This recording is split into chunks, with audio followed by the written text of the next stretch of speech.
Silipin naman natin ang sitwasyon sa Liwasang Bonifacio sa Maynila kung saan may nagaganap ding pagtitipon. At may unang balita live si James Agustin. James, good morning!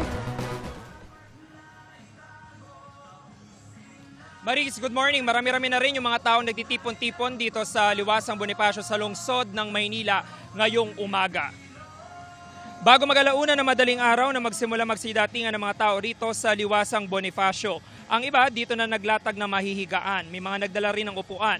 Marami rin na nagdala ng kanilang mga sasakyan. Sinubukan natin makipag-usap sa mga narito pero mailap silang magbigay ng detalye.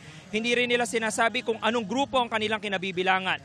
Nagtatayo na rin ngayon ng isang stage at nakikita natin, Maris, na meron na rin 2 LED screen na nakatayo dito sa lugar. Nagpapatunog na ng kanta na may temang panawagan sa mga namumuno ng pagkakaisa, paglalantad ng katotohanan at huwag umanong pagbali sa hostisya. Samantala, Maris, kanina ay nakaranas ng mahinang pag-ulan dito sa lugar pero ngayon po ay pag-ambon na lamang yan.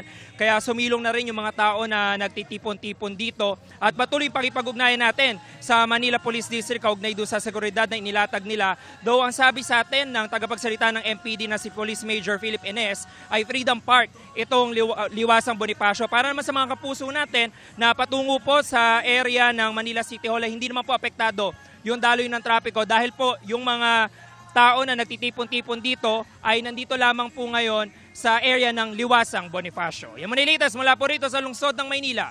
James Agustin, GMA News.